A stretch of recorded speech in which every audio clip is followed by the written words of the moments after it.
अच्छा, कैंसर एक से दूसरे को फैल सकता है? कैंसर कभी नहीं फैलेगा एक से दूसरे को, कभी नहीं फैलेगा एक से दूसरे। जूठा खाइए खाइए मत खाइए, कुछ उससे कुछ नहीं फैलेगा यार, समझ में गया? कैंसर नहीं फैलता, एक से दूसरे में नहीं फैलेगा। लेकिन गांव में अगर कोई सबसे ज्यादा किसी बीमारी से डरता है तो किसे डरता है? किसे?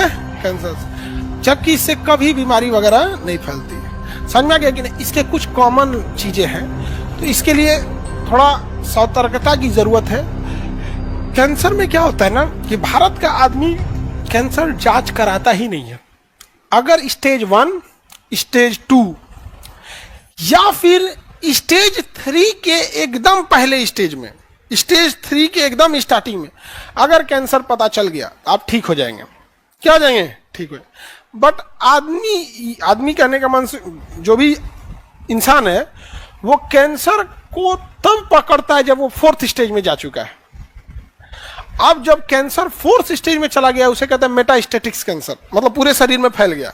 इसके कई रूप होते हैं, बोन कैंसर को अलग कहेंगे, स्किन कैंसर को अलग करेंगे। पुरुषों में एक कॉमन होता है प्रोस्टेट कैंसर, और महिलाओं में एक कॉमन होता है ब्रेस्ट कैंसर। इसके लिए कई टेस्ट होते हैं, इस पे हम पूरा डिटेल से बताएंगे। BRCA1 BRCA2 अगर टेस्ट करा लेंगे तो पहले ही बता देगा कि ये मतलब महिलाओं में ना या तो ओवरी में हो जाएगा, यूट्रस या ओवरी में हो जाता है, या फिर ब्रेस्ट में हो जाता है। BRCA1 BRCA2 टेस्ट होता है, अगर वो टेस्ट करा लेंगे तो पहले ही बता देगा कि इसके ब्रेस्ट में कैंसर होगा या नहीं होगा। 10 साल पहले ही बता देगा। एक हीरोइन है बॉलीवुड की, उसने टेस्ट कराया, पता नहीं एंजिला जोली क्या नाम, हम लोग फिल्म उलिम उतना देखते नहीं, नाम तुम बताई हो तो तुम्हारी गारंटी ना, तो पता चला होगा नहीं हुआ रहेगा, हमारा पे चढ़ जाएगी, ये मास्टर हमारा नाम कैसे ले लो, नहीं समझ में, इसीलिए देखते हो हम उसका नाम नहीं लेते, बहन बोलते हैं उसको। नहीं समझ में आया? हम तो अपनी बहनिया को बहने ना बोलते हैं, बाकी सब लोग समझ जाता है, और वो भी समझती है, अंदर अंदर करकराती भी है। ऐसा तो भाई दुश्मनों को मत दे।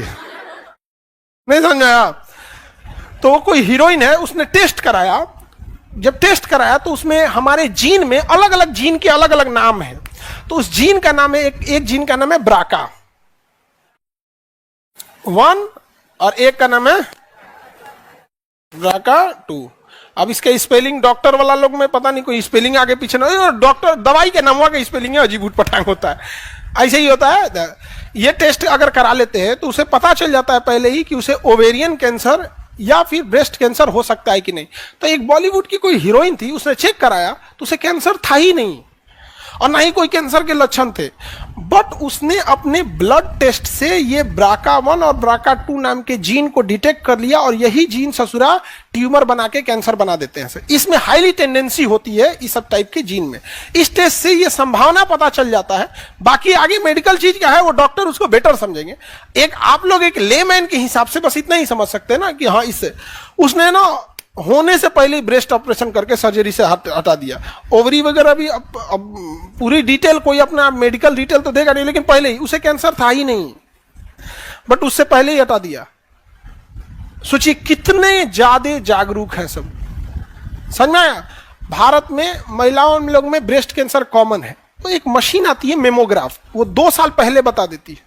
सोचिए कैंसर होने के 2 साल पहले कैल्सिफिकेशन से ही स्थिति में बताने लगता है कि आपको कैंसर हो सकता है या नहीं हो सकता है। कल्पना करो कि जब हम कहते हैं कि स्टेज 2 और स्टेज 1, अगर स्टेज 1 में है तो डॉक्टर कहता है कि मेरे हाथ में, हम ठीक कर देंगे। स्टेज 2 में है तो कहता है कि हम 90% लेते हैं, ठीक कर देंगे। सोचो अगर वो करा ले तो 2 साल पहले ही पता चल जाएगा। लेकिन हमारे यहाँ क्या होता है, डायग्नोसिस पे कोई ध्यान नहीं देता है, इलाज पे ध्यान देते हैं। इलाज पे ये जो गुटखा उटखा खाते हैं ना, जो गुटखा पहन, इससे माउथ कैंसर होता है। सरकार कहती है कि इससे इनकम होता है, टैक्स मिलता है। सरकार को गुटखा से जितना इनकम होता है उससे 15 गुना ज्यादा, 15 गुना ज्यादा उस गुटखा से होने वाली गंदगी के सफाई और उस गुटखा से होने वाले कैंसर के इलाज में खर्चा होता है। धन्य है हम भारत विश्व विजेता विश्व गुरु, जिसको इतना साधारण गणित नहीं आता है कि जिस जहर को बेच रहे हैं उससे 1 रुपया मिल रहा है, तो उसके जहर के प्रभाव को खत्म करने के लिए 15 रुपया लग रहा है। अभी हमने एडवर्टाइजमेंट का पैसा जोड़ा ही नहीं है कि सरकार एडवर्टाइज करती है गुटखा छोड़िए, गुटखा छोड़िए। और ये जो है सब, अब देखिएगा कि तो कोई कहेगा कि हीरो हीरोइन इसका प्रचार क्यों कर रहे हैं। अरे भाई, वो हीरो नहीं करेगा तो कोई और हीरो करेगा, कोई और हीरो नहीं करेगा तो कोई साधारण व्यक्ति करेगा। अगर प्रचार नहीं करे तो भी कोनो ना कोनो खाएगा। प्रचार नए लोगों को जोड़ने के लिए है, पुरानका तो खा ही रहा है। अगर सरकार बंद कर दे, गुटखा बंद कर दे, तो बिहार के एक बहुत बड़े शत्रुघ्न सिन्हा, बॉलीवुड की हस्ती, वो तो अब उनका एक तो वो अमिताभ बच्चन, धर्मेंद्र जी और ये इन लोग का, वो जब हेल्थ डिपार्टमेंट उनके पास में था अटल बिहारी वाजपेयी के समय, उन्होंने एकदम प्रण कर लिया था कि हम इसका गुटखा लाइसेंस रद्द कर देंगे। क्या रद्द कर देंगे?